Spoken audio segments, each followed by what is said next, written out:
Okay, and we are back with part two of Old School MMA Review UFC 10.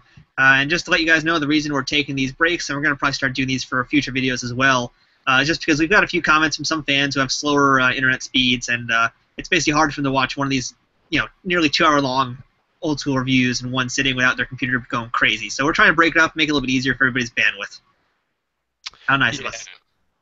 We're givers, and we're trying to give you a better product, which is why I'm going to be searching for a lovely female co-host to replace Matt at some point because improvement. You realize it's just going to basically be me in a wig, just going by the name Madeline. Shh, shh, I'm trying to tell you it's pretty, damn it. Oh, right, my bad. I'm going to be the white Oh. princess. All right, so we are off to a great start on the second half of UFC 10. Not really, but we're back, so that's all that matters. Yes, you get more. That's what we've got, whether you like it or not. And speaking And of getting more, not a good segue, but whatever. We now speaking have of getting more, time to bring on time to bring on Tank Abbott, right? Because I yeah, missed it. To yeah. You me, didn't have this apparently. yeah, I got none of it. No, because once again, Zane is watching the Fight Pass version. I'm watching the Silver Vision version of the UFC 10 event. And so again, there was about nearly half an hour of stuff missing in between. What you didn't have was Tank Abbott come over to the commentary booth and getting interviewed by Beck and Blatnick. Tank's been gone for a while. We've last seen him at the Ultimate, and I think that was the last time we saw him. And apparently what happened in between, and they kind of allude to it, but they don't say much. Tank just kind of says he's been gone, and he hopes for no more incidents with Art Davies, something to that effect. But he keeps it very vague. And apparently what happened, I guess UFC 7, I'm not sure the exact timeline, but I think it was UFC 7, Tank and Art Davies nearly had a fist fight. I've heard different stories. I know Big John McCarthy's book mentions it. I haven't had a chance to look at what he said. But I believe Tank may have been drunk. And it was I think it was after UFC 7, and he was bothering Art Davies' wife, and then he also began bothering Big John's wife, Elaine. I believe that's the story. Basically, just some incident happened, and he ended up physically threatening Art Davie, and that got him Young suspended from the UFC. young David, say it ain't so, Matt. Young David Lawrence Abbott was heavily drinking at the bar. Yeah. Well, and as much as we love Tank Abbott, we can't pretend that he was a man free of demons. He liked his booze, and he was not afraid to get into a bar fight, even if it was with his bosses. Oh. So that's So basically what happened, because he was supposed to wonderful. be at other events. He was supposed to be at a few other Yeah. shows, but he got suspended, so we've missed him for these few events, and now he's basically here to announce he will be back at UFC 11. He's making his return. A much needed return. Much needed. Yeah, it's felt a little lonely without Tank Abbott, hasn't it? It has. It has felt a little lonely, and even getting him in the booth is kind of a treat. Like for me, he just shows up in the booth all of a sudden. It's like, oh hey, Tank Abbott's here, and he's crazy, and he's actually slightly better at calling fights than Blatnick and what's his name? Beck.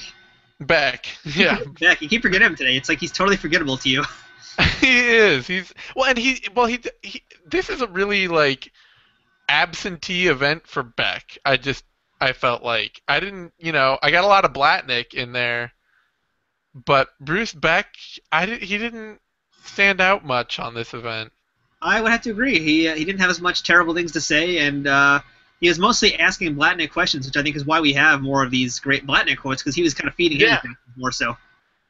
Yeah, definitely. So Bruce Beck, he took a back seat to Tank Abbott. Blatnick even, I don't know. I mean, Tank Abbott's time on the mic was actually, refreshing.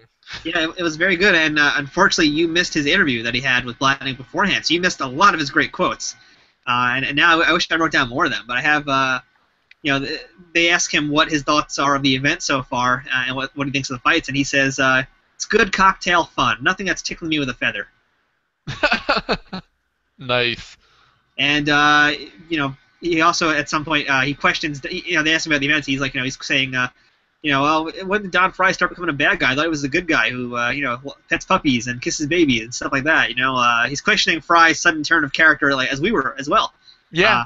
He notices that it's kind of just a load of crap, and he notices that, and he makes some allusions as well to the UFC 9 fight that we saw last time, talking about how bad that fight was with Ken Shamrock and Dan Severn, except that, again, you don't have this, but he calls them Glam Rock and Freddie Mercury.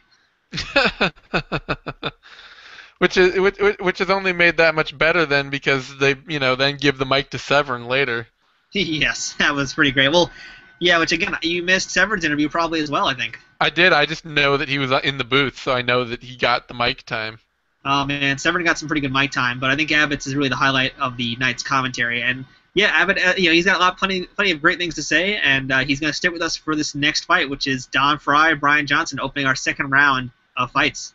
Bring in the Fry Man, as Bruce Beck said. That was a great Bruce Beck quote. I do have that one also, yeah. And actually, I do have one other Tank Abbott quote. I'm just seeing it right here on my little notepad. Is that Blatnick is pretty much kind of antagonizing Tank in a way, if you will. He's kind of just like pushing Tank, and he's like saying like things like, "Do you have respect for anybody?" And Tank's like, "Yeah, I got respect for myself." He just he's really kind of like trying to play up that bad guy character in a way, but it's kind of legit also. There's a difference. Yeah. And Blatnick is really kind of pushing him for that, and he's like, "Do you like being the villain?" And Tank responds, "I'm not a villain. I'm just being myself." So classic Tank Abbott right there. I mean, it's that's the one thing you're getting out of Tank that you're not getting out of the Goodridge promos or the Don Frye promos or any of their interviews. That Tank is genuine with everything he has to say, whether you like it or not. Yeah. No, Tank was a very honest guy, often to his own detriment. But Unfortunately, they also had a great promo quote for Don Frye there too, which was one of those weird lead-in things. He has a mean streak that runs 10 generations deep. Wow, that is something he must have stolen from like Dusty Rhodes or some other good wrestler. Yeah, I don't know. Fry got a lot of weird intro stuff. And this was also where it became super obvious that they recorded all of their like first, second, and final round promos out ahead. Oh, of course, yeah. I mean, they had to do that, or else it would have been very awkward seeing these sweaty guys try to think up lines. Yeah. That's one thing we don't have anymore is we don't really have as many post-fight interviews. So, last week we were getting a few of those here and there, and they were terrible because everybody's tired. They don't want to talk. This show, we didn't get any of those like immediately outside of the cage after fight interviews. So instead we have all these pre-taped interviews, which it works in one way, it does work in others. Yeah. It was. The canned stuff was terrible, but I mean, at least then you don't have Jeff Blatnick trying to get some guy to talk about his strategy out there after he just went and beat the piss out of somebody for 20 minutes. And I should mention to you guys at home also, I keep cutting off Zane a little bit because I got a little bit of a lag. We're doing this on Google Hangouts. I keep getting a little bit of a lag. It's hard to tell or hear him occasionally. So not cutting you off on purpose, Zane. Oh, that's all right. I can handle it. Okay. He lies. He can't. He's going to go home and cry himself to sleep after. I'm already home. I did my crying before the video started. Thank you. All right. I usually do it after once I hear the YouTube comments. Well. Did you catch Don Frye laughing during Don Frye's promo? I didn't know. I caught him say. I think I heard it. Was that the one where you said "all right"? Like, okay, I see the sign to start, and then started talking. He laughed a few times during the fight, but during the actual pre-tape video package, you can hear him laughing a little bit at the end. And then when they're doing the ring intros, he kind of starts laughing again. Like he's just having a grand old time at UFC 10. Yeah, he definitely. I mean, this event was made partially, like I say, it was made to introduce Coleman as a blue chip prospect, and it was also made to promo Frye as a potential future star. I mean, they wanted to get him a lot of face time. In which they did, and unfortunately they didn't have anybody writing good scripts for him to read. No. Did you happen to catch one of the fans in the audience with a Don Frye sign? I didn't. I saw a weird sign out there that was like Abbott versus what was it? Yeah, I saw that one too. I didn't write it down because it was very quick, but they're basically pitching Abbott versus, I think, some boxer or something. Delmont, I want to say, or something. I think that's correct. Yeah, something like that. So I guess it's some boxer. I don't know. We're gonna have to investigate that one and come back to it because I saw it too, but I just yeah, it was weird that there was an Abbott sign there. That is kind of cool that they actually had an Abbott sign. I don't think people knew he was gonna be there. Yeah, it was like part of the whole thing. You saw signs at old events for like Gracie versus Tyson or something after Gracie had already left, and all sorts of people were just like bringing anything to show up with. Yeah, I don't think I saw any Tyson signs this time. I think I may have seen like one Gracie-related sign, I feel like. But the sign that I saw that I liked the most that they showed before this fight was the Don Frye that said, "Small fry, big potato." But they misspelled fry and potato. So Fry had no E on the end of it, but potato did. That's lovely. That's Alabama. So yeah, this was where they sold Johnston's judo work a bunch right before this fight. They didn't really talk about it before the last one, but this is where they really got onto his whole like training with judo Olympians. And we got Bruce Buffer's terrible intro. Ladies and gentlemen, are you ready for the next round of competition? Then let's go. It's like no time, no audience response. They just go right into it. Yeah. And Did you like Tank's pick for the fight? What? Did you like Tank's pick for the fight? I have to go with Magnum PI. Yep, Tank calls him Magnum PI, which is great. Yeah, it was great. Honestly, in the in Frye's recent commercial work for Progressive, I initially thought it was Tom Selleck. Yeah, we did establish back in the past he's a Tom Selleck lookalike, and has competed like Tom Selleck lookalike contests. So yeah, they like to push that whole Magnum PI thing. Yeah, well, but partially that too was just because I couldn't consciously believe that somebody paid Don Frye to appear in like mass market commercials. Well, not until 2014 when Priceline called. Yeah, but in 2014, I can't imagine. I couldn't like that was why I thought it was Tom Selleck in that commercial because I couldn't imagine anyone in 2014 saying, you know what, we need Don Frye in a commercial. Well, who knows? Maybe there's some really big MMA fans over at Priceline. I guess. So yeah, Tank Abbott picks Magnum PI, and he actually had some good commentary for this fight, though.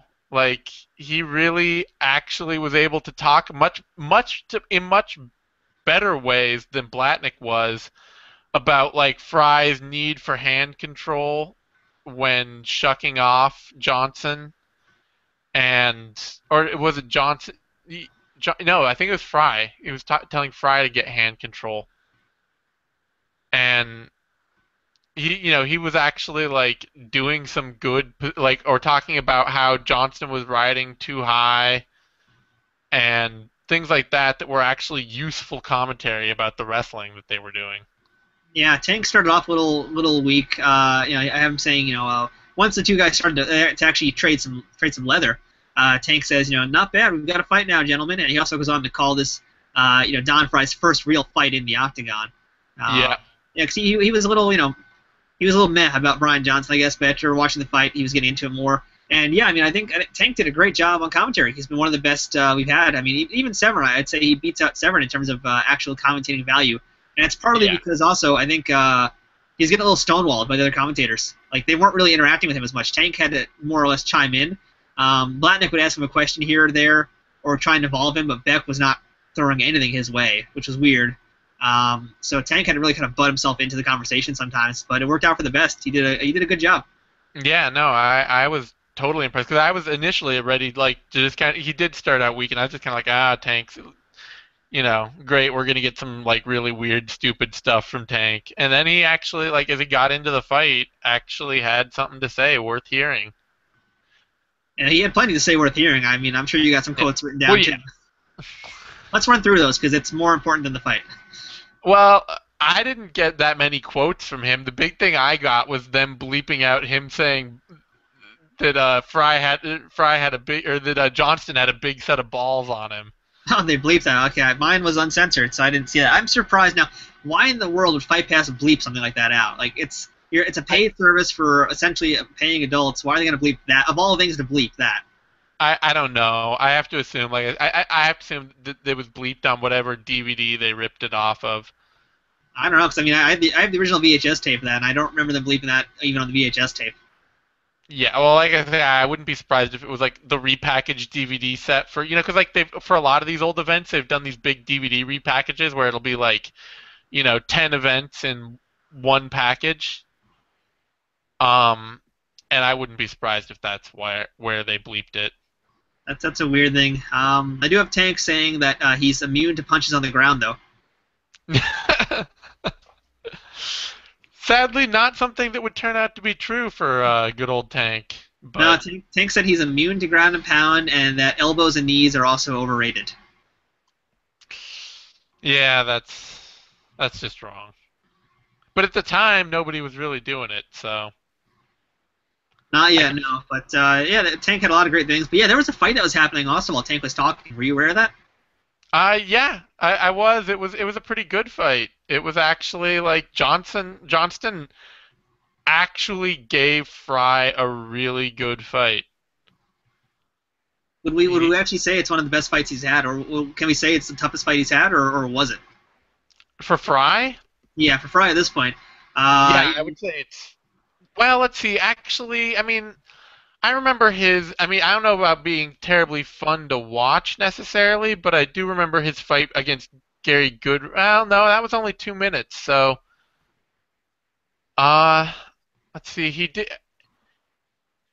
Yeah, I would say that this is probably his toughest fight to date until the next one, obviously. But Johnston really, like, roughed him up and was able to stand toe-to-toe with him and take him off his striking game and take him off his wrestling game even. Yeah, it was surprising. I mean, it was a fight that it looked like Johnston maybe could have even had won. Yeah. I mean, he definitely, he was doing well until he got taken down and got into, he got tired. And then Frye showed off actually a little bit of variety in getting the key lock. That was, that was, I mean, it's what we think of these days as a traditional wrestler submission. When you see, especially, it's like, it's a heavyweight submission, but at the time, any submissions were pretty rare. Yeah, it was nice to see anything that was remotely technical in these fights. I was actually impressed a little bit with Johnston's striking on the feet, how he seemed to have like an entrance and an exit strategy. Like he would go in, punch a little, clinch, back out, strike, come back in or out. He was really working a very good stand-up strategy on Frye, because a lot of the UFC guys, for the most part, that we've seen, didn't really do that. They would kind of punch, maybe walk out a little bit, but Johnston actually had like ways to mix it up that were really smart. I was impressed by that. Yeah, it was like I say, Johnston is kind of a forgotten quality fighter, and one of the guys who, like, he was basically one of the very first AKA fighters in MMA. So, did you like when the fans started chanting USA? I missed that. Yeah, it's towards the end of the fight. Like, the fans start chanting USA. I guess they're chanting, or we can safely assume they were chanting for Johnston because Johnston was wearing the American flag shorts. But why in the world are you going to start chanting USA when both fighters are American? Yeah, well, but didn't Frye's shorts have kind of an American flag motif on them too? No, I think Frye's been wearing the same old Superman tights, as Tank Abbott called them. So it's like the black front with like red and it was black front with red, blue, and purple bits on the side and back. Okay, yeah. Don Frye would eventually, in Pride, start wearing the same shorts Brian Johnston wore, and they probably were the actual same shorts. Frye probably stole them. Stole them from him after the fight? Yeah, unless it's like Rocky, where Apollo Creed gave Rocky the American flag shorts for his fight against Clubber Lang. I don't know if Johnston did that. He's like, hey, kid, take my shorts. Now go out there and fight Ken Shamrock. A great unrecorded moment in MMA history right there, I'm sure. Yeah. Yeah, so the fight itself, though, again, very good. Brian Johnston looks really impressive, even though he went on to lose the fight at 4:38. He tapped out. But he looked good. Johnston has nothing to be ashamed of. He looked good, and it's not the last time we're seeing him either. He'll be back. Oh, yeah, definitely. For as brief a period as he was around, Johnston was a pretty good UFC staple. Yeah, he was there, unfortunately, just not as long as He could have too, due to circumstances out of his control, I guess. But yeah, he was a guy that was a good-looking fighter, and he'll be back. We'll see him again. But I do have a quote from Tank Abbott about, I guess, the finish of the fight, where he said, "I had a bad dream. I thought I was getting raped by Freddie Mercury in the Ultimate."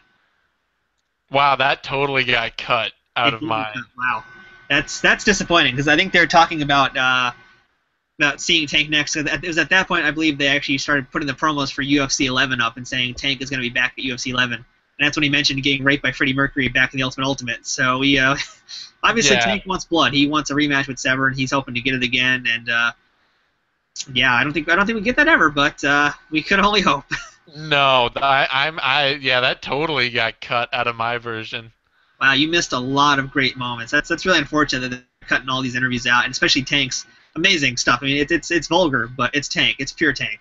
Yeah, that I feel sad now. I can't. I feel like I can't watch any more of these on Fight Pass. Yeah, well, it's definitely worth noting that. So you guys who are watching the Fight Pass, you should know you're getting something that's not the original cut. And it's not even the original VHS release. It sounds like either. It sounds like they're chopping up all of the stuff, which is disappointing. Yeah, it is disappointing, because I mean that so much of that kind of stuff, so much of the interview work, so much of the hearing them talk is the kind of stuff that made a lot of these fighters so interesting. I mean, a lot of the fights were like these weird sloppy brawls of half techniques. Like I say, two huge guys crashing into each other and one of them falling down. And so it was a lot of the like weird random shit they said, or the ways that they promoted themselves, that made them like fun and interesting. That's the old school UFC way. And the new school UFC way is to cut all of that out and make it as uninteresting as possible. Yeah, you have to wonder how much the UFC values these older events anyway. I mean, I don't have Fight Pass yet. I don't know if I'm going to get it. But I mean, Zane, since you're on it right now, how far back is there a library of older events? Is it actually every single event? It's every single event, including Pride and Strikeforce now. Okay. So at least that's probably how we're going to end up having to watch a lot of the Dark Ages events that weren't ever released in America. So we might have to both be stuck with those, unless I can get British versions of that as well. But it's kind of interesting to see what the UFC cuts out of these other events too, though. I'm curious now that we're seeing that there are such differences in these events. Yeah, absolutely. I mean, it's amazing how much repackaging and almost rebranding they've done of this old stuff. Yeah, it's going to be sad that one day these OSMMA reviews are going to be the only chronicles of how the UFC really was. That's right. You're watching history, folks. History. We're the legend makers, the storytellers, the heartbreakers, riding and styling, wheeling and dealing, profiling. Wait, that's Ric Flair. I'm sorry. I got off track. All right, yeah. Let's not get too deep into the pro. You'll put me out of my element really quickly. Yeah, I apologize. I've been watching the WWE Network, so now that's why I'm also interested in seeing the Fight Pass to see how they kind of stack up next to each other. I've heard different things, but that's a conversation for a different day. Let's get on to our next fight now, finally, which is Gary versus Coleman. Yeah, this was definitely. I mean, like I say, it's kind of one of those things that kept getting shown with Goodridge, was that he wasn't a dumb fighter and he wasn't even a bad fighter, but he really did not have many skills. No, he was a tough guy. He was clever in a lot of ways. He was good at strategy before fights, but making stuff up on the spot was not as good. Not really his strong suit.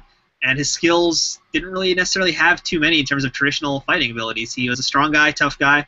Something which we didn't mention also, by the way, is he's actually wearing the gi this whole event.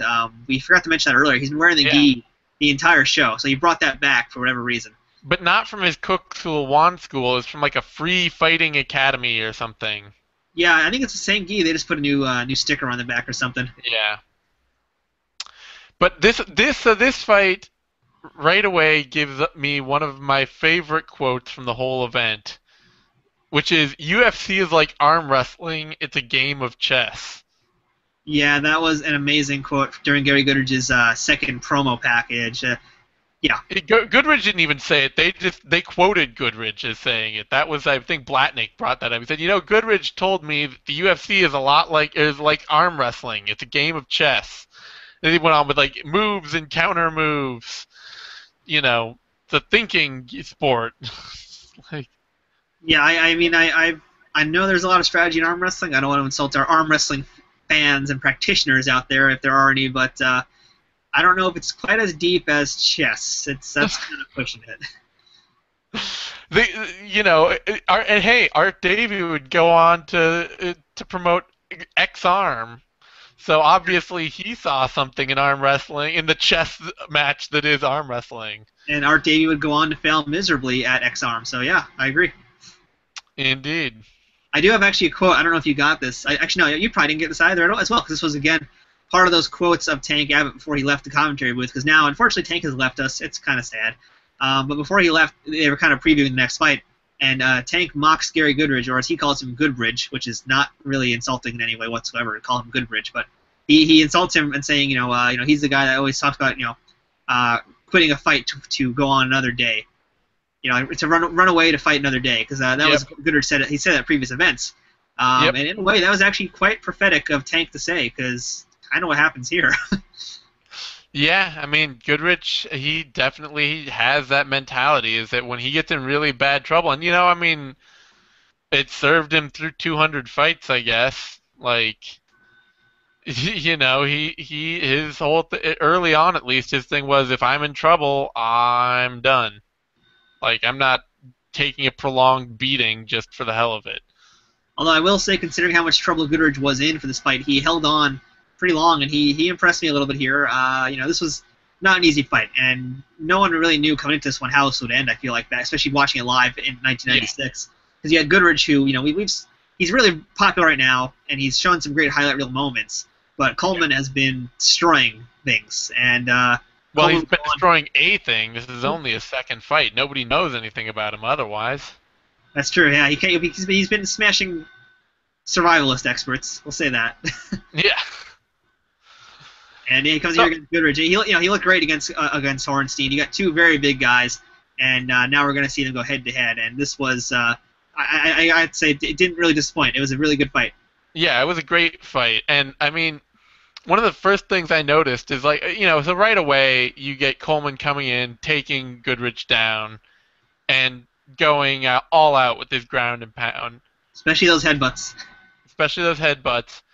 But the sound of Coleman hitting Goodridge with his fists from guard was like somebody hitting a barrel with a rubber mallet, Like, it was just this audible, thwacking noise. Yeah, it's kind of power we haven't heard before, basically. I mean, we haven't seen it, and you could say also, but you really haven't heard it before until you've listened to Mark Coleman smash Gary Goodridge. Yeah, I mean, it was really loud, and you could tell that Goodridge, that he was getting hit hard on the mat. And, Coleman he put a prolonged beating on Goodridge, quite honestly. Yeah, he did. Goodridge had his moments where Goodridge reversed a couple times. I think he was able to outstrength Coleman here and there, actually, when standing. But in general, it was just Coleman getting takedown after takedown and ground and pound all throughout. Yeah, we actually started to see a few dents in Coleman's armor, if you will, especially when they started back on their feet. Is that Coleman would be breathing super heavy, whereas Goodridge surprisingly was not. And we'd see it again in the future, and we're going to see it again later on. But Goodridge fought a pretty smart fight considering that he was outclassed in terms of martial arts skills. But the one thing Goodridge did have was octagon control, if I'm going to call it that. I'm going to call this. This is what octagon control really is, because he was actually using the cage. Yeah. Gary uses the fence to pull himself out of Coleman's guard, and then in one of the most bizarre moments that we forget these days, Goodridge scales the sides of the fence with Coleman on his back. He crawls across it like Spider-Man from one side of the cage to the other to get back into Gary's corner to hear his own coaches. That's right. That blanked out of my memory, even though I watched this just an hour ago.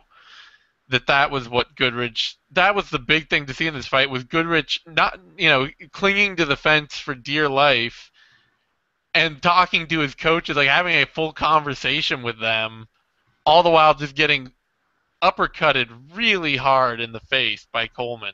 Yeah, you're talking about the sound those punches were making. When he was getting uppercutted, that was when it was just the worst noise ever.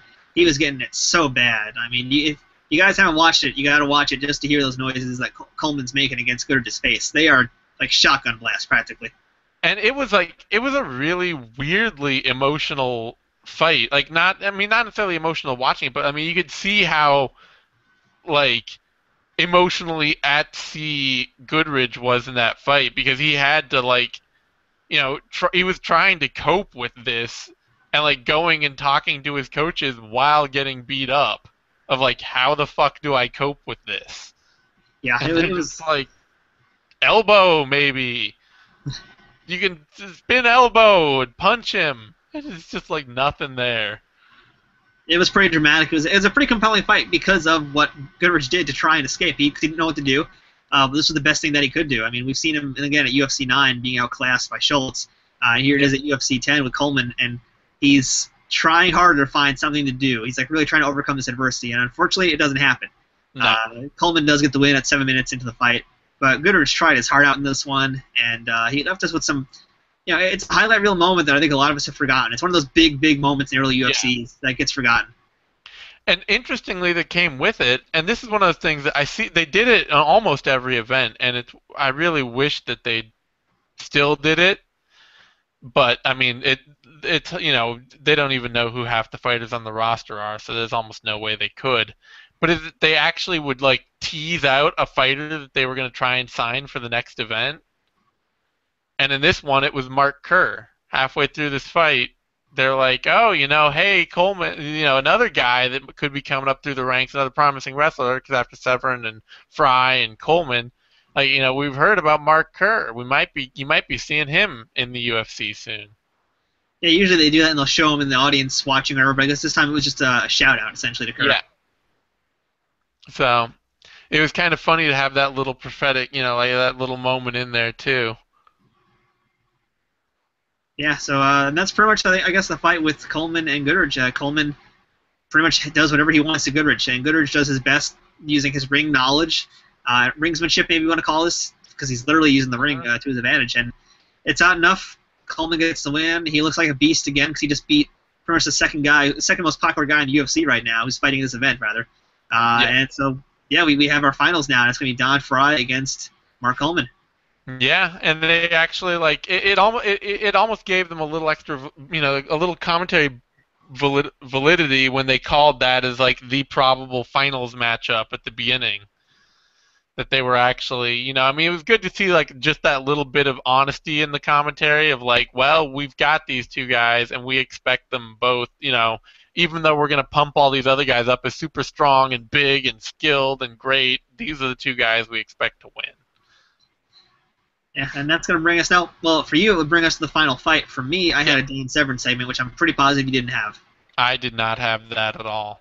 Yeah, so just like how Tank Abbott came out to introduce himself before joining the commentary booth, Dan Severn has now come out to join the commentary booth for a quick interview. And as opposed to when Tank came out and Blatnick was kind of being a little bit of antagonist to him, this time Blatnick is gushing over Severn. Like, he might as well just pull down his pants and enough said. It's that bad. Yeah, no, they loved Severn. Severn was, I think, well, which is funny because he ended up being the one that really burned the UFC in ways that, Tank threatening McCarthy and Davey probably was a pretty bad burn, but, Severn did it much more promotionally. Yeah, Severn, well, we're not going to be done seeing Severn in the UFC, and I got plenty to say about him in this event, too. He's got tons of quotables here. Let's get into that for the time being. And, of course, right out the bat, they ask about UFC 9. And as you can imagine, Severn says, and he's been saying this, I've interviewed Severn, he said this to me before, and he said this in other interviews, but even back in 1996, he was already saying this. So it's like he had his political script already written out for him. He says that his fight against Ken Shamrock was the most strategic fight in UFC history, and the fans just weren't ready to appreciate it. That is not true. That is not even... That is bullshit going back almost a decade now. Yeah, he says that Severn believes that he threw off Ken's game plan by standing and striking with him. And that's what threw off Shamrock's game plan. He didn't know what to do at Severn. And that he knew that Shamrock was a counter wrestler, so he was trying to make Shamrock come to him. So, and so, basically the guy was willing to change their game plans. so pretending that people watching this suddenly tuned in for this as though it were the first show they've ever seen, know that st- closed-fisted strikes were made illegal for UFC 9. And fighters were to be told that they would be penalized or even possibly taken to jail for throwing them. Now, nothing ever came of that. Nobody was ever charged with anything or fined or in any way the fighters that threw closed-fisted strikes. It was just a threat made by the Detroit court system to try and get the event canceled. It was a bargaining point that they made at the 12th hour, right before the fights. And Ken Shamrock maintains that he felt like he would absolutely adhere to the rules and not throw any close-fisted strikes. And Dan Severn had no idea how to punch. Pretty So much. any other narrative that you hear other than that, and even Shamrock's saying that he was he felt honor bound to obey the rules might be a bit bullshit. But any other narrative, especially one from Dan Severn saying that he was just too strategic, is total bullshit. Yeah, I'd have to agree with that, and also because I know at the time as well. I don't think it was public knowledge that the closed fists were illegal, but even then, and then okay, like maybe then you could get away with saying that at UFC 10 because I don't think people knew that at that point. Yeah. But a decade later, can you still say that, or over a decade later even? Can you still say that? Because people know, and he acknowledges that he is aware of that rule change, obviously, and he's even said it in the interview he did with me a long time ago that he knew the closed fists were illegal. So how can you still say that was your strategy to strike? Yeah. You're 15. You're actually it's almost 20 years later that you're still saying that. Like, I don't know. That's just weird.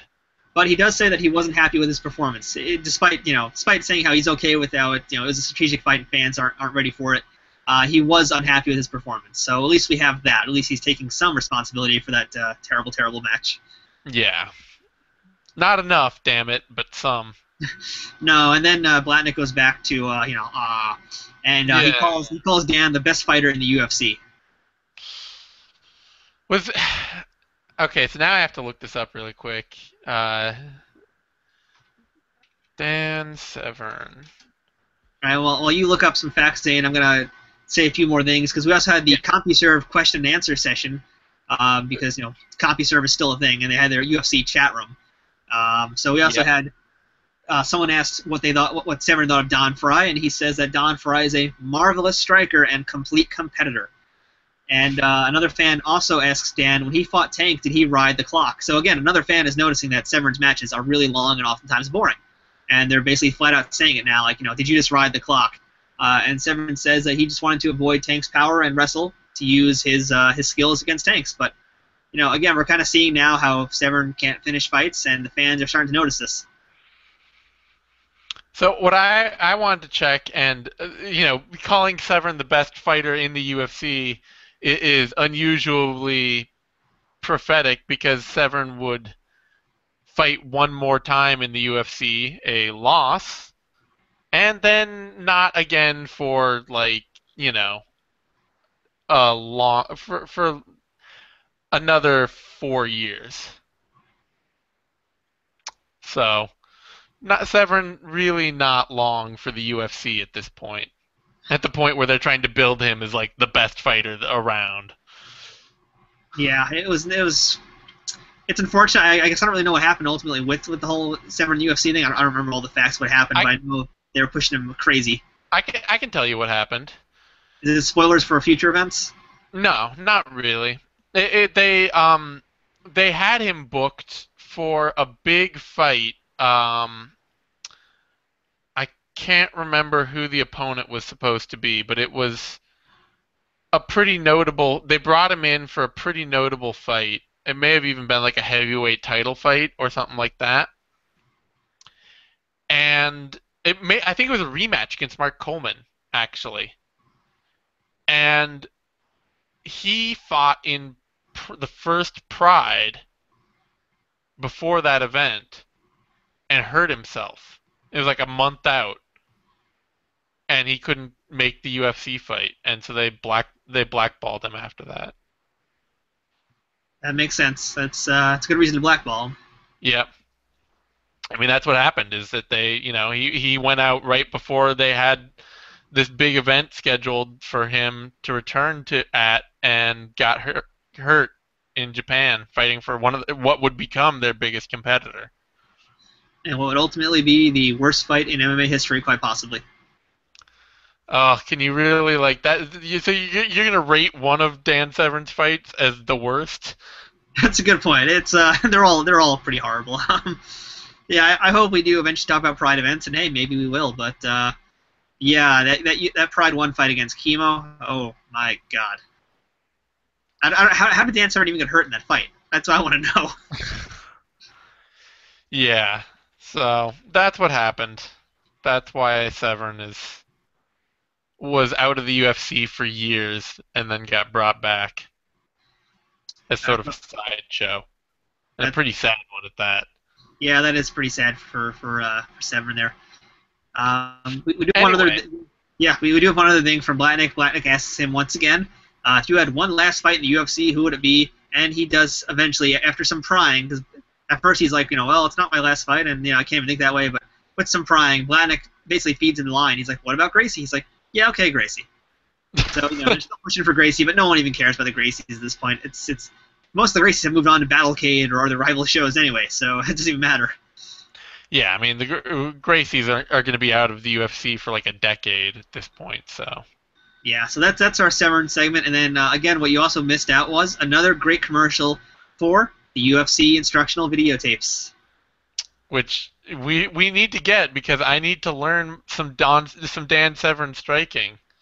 I did find a source, so hopefully I can get it soon. But if anybody else has it or knows how to get it, please tell us because we need these tapes. We will review them. Totally, unashamedly. And I do want to say this too now, just not to continue to bring up pro wrestling again, but having seen WWE Network, I can tell you that they do show their stuff, even though they do censor certain things. They do put in unlicensed music or other music they own instead of other songs here and there. One of the things that they do keep in, when I've seen a lot of the older pay-per-views, is they will leave in commercials like that. If there's like a commercial for merchandise or if there's a commercial for another pay-per-view coming up, they actually leave those in. I've seen that in a lot of the older WCW events, so that's kind of cool how we're getting that still on WWE Network. But UFC Fight Pass, I guess they're cutting out things like that for the tapes, which is sad because people need to know about the UFC instructional tapes. They do. You get a free hat. Well, now you can get a free hat, shirt, and poster program when you buy the set, and if you don't like the set and return it, you can keep the hat, shirt, and poster program for free. Nice. Yeah, so they really upped it since the last event, because now you're getting a whole bunch of crap in addition to the VHS tapes. Totally. Crap that you never even knew you wanted, but when you see it, you'd want it. I want what you're talking about. That totally like unbranded hat that says Ultimate Fighting Championship across the front. And the generic T-shirt that pretty much is identical doesn't really even have like the cage logo on it, I don't think. I don't even know. Yeah, it's some unbelievable merchandise. Yeah, so I think with that, then it's time to go to our main event, and Severn will be in the commentary booth for this one. Joy, oh joy! And I should also mention that for some reason Tank Abbott wandered down the cage side as well, so we do get to hear his voice a little bit again. That's awesome. But yeah, we got our main event now, and that's going to be Don Frye against Mark Coleman. What a matchup! Yeah, I mean, if they weren't totally exhausted from the fact that they'd just been in 2 hard fights, that would be an awesome fight. Yeah, yeah, unfortunately, because we have seen that, and we know Coleman doesn't have much of a gas tank, and this is again another fight that really exposes his lack of gas tank. But he does just go into that mode to just wrestle, and that's what we get out of him. Yeah, and this is the fight where I'm really not sure why or how it ended. So, like, it starts out, Frye stuffs a shot right off the bat and gets in a front headlock, and Coleman hits, like, this gorgeous arm drag that Blatnick, bless his soul, actually calls and tells you about. He calls it a short drag, I have it as written down. Yeah, short drag. And it's just gorgeous. It's wonderful to watch. It's like this beautiful little piece of wrestling technique and spins around to back control, starts hammering on Frye, and for like the first 2 minutes, this fight is awesome. Maybe even the first like 3 minutes, and then the fight's 11 minutes long.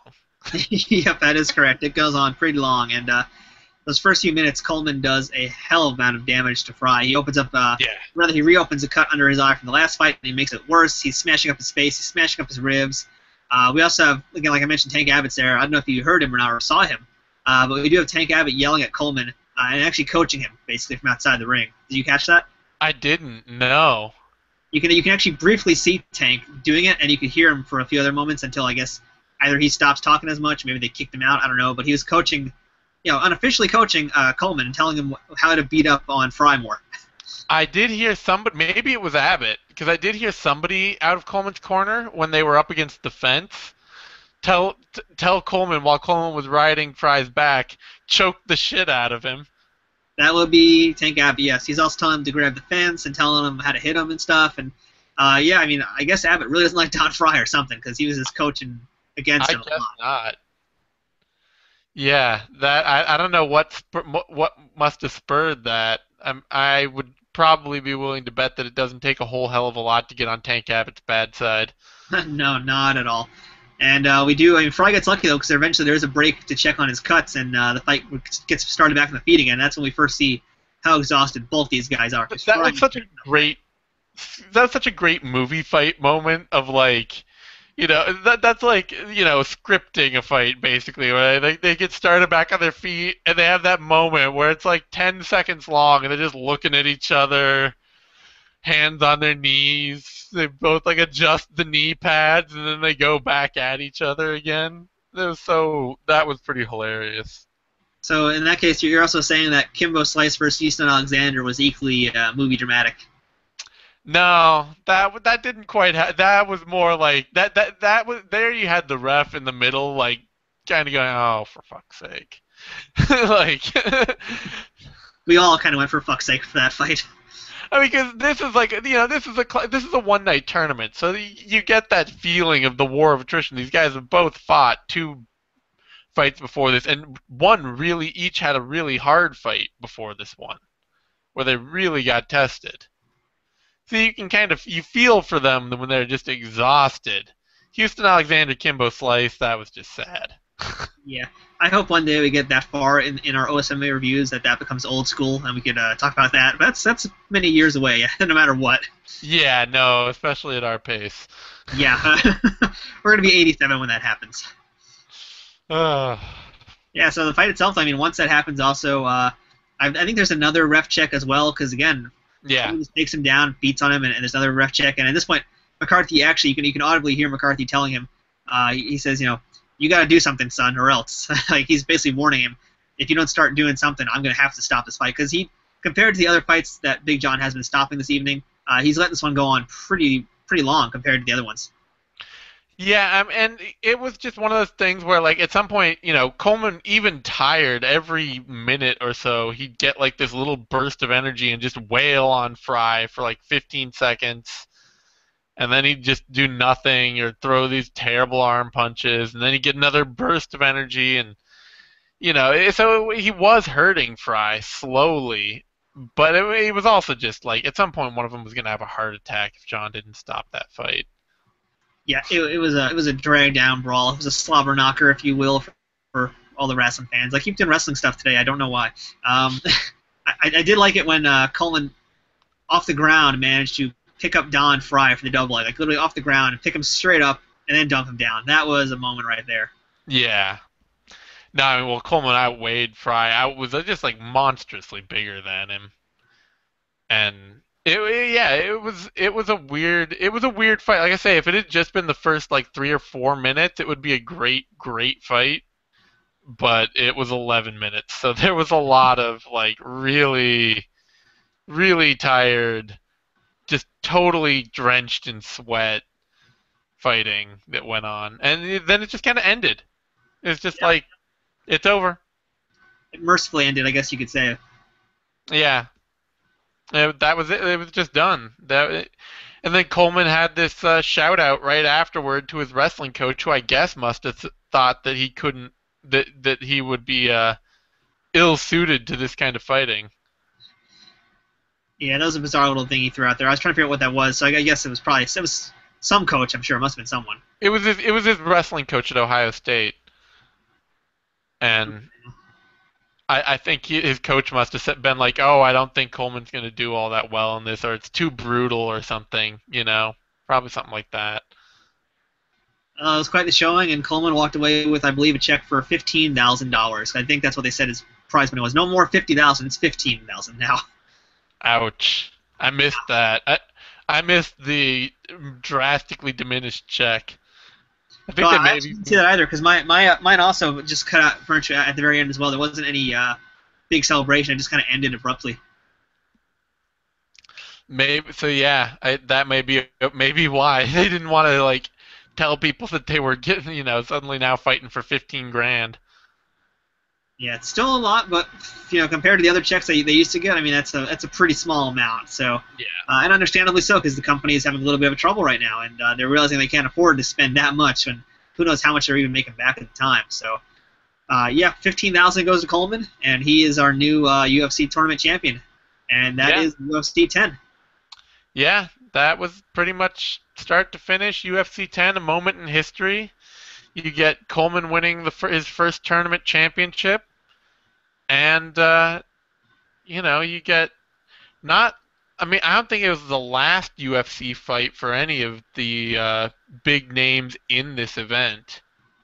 No, we're actually... we're only really saying goodbye to a lot of those first-round guys who just didn't make it. So Campatella, obviously, he's never going to come back again.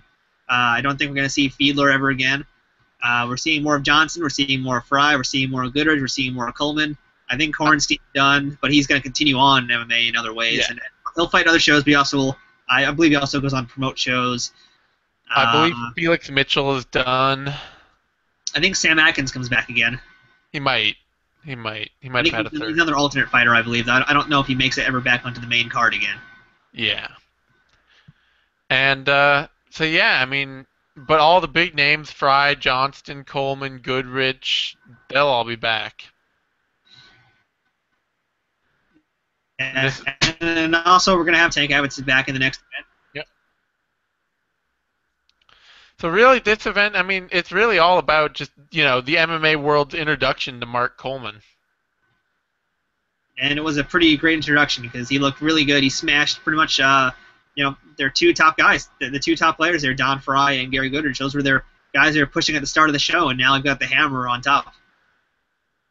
Yeah.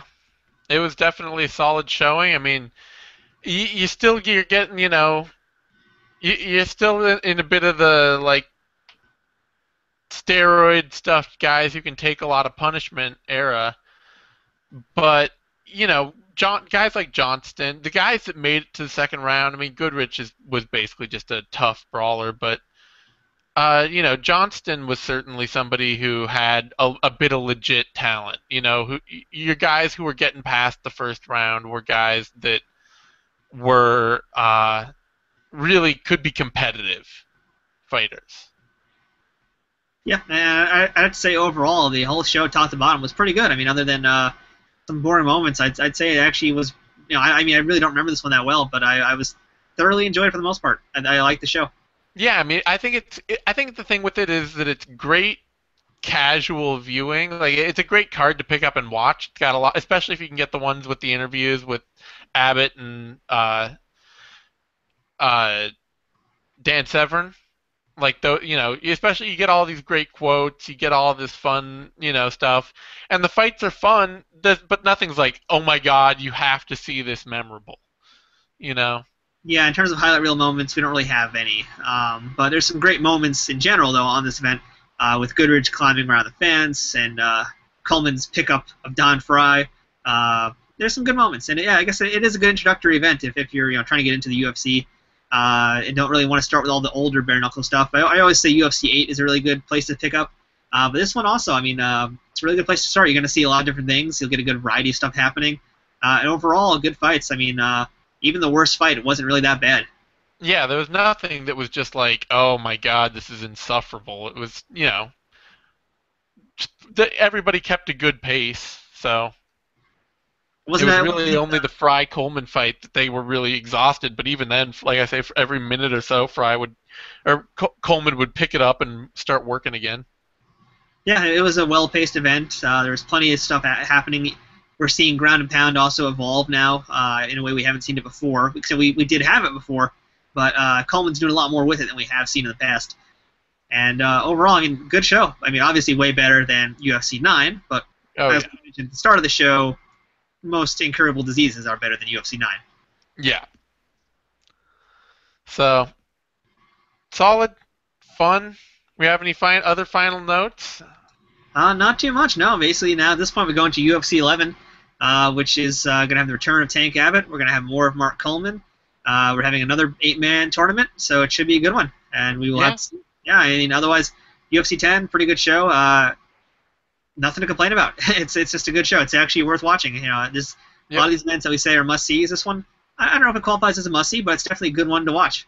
Yeah, it's a fun time. If you're interested in, if you're really like, you know, if you're not just looking for highlights to fill out your knowledge of the sport more and like see great fights, but if you're really like just wanting to go back and watch a bunch of fun old events, this is a fun one to just plug in and watch. Absolutely. So that is UFC 10, and I think with that, that'll be the end of this episode of Old School MMA Review. I am the Fight Nerd, of course, and that's Zane Simon from Bloody Elbow. Zane, take us out of here. Till next time, I got nothing. And I, too, got the nothing. We'll be back in a few weeks with UFC 11. I promise it'll be a few weeks, not a few months. We'll see you then. All right.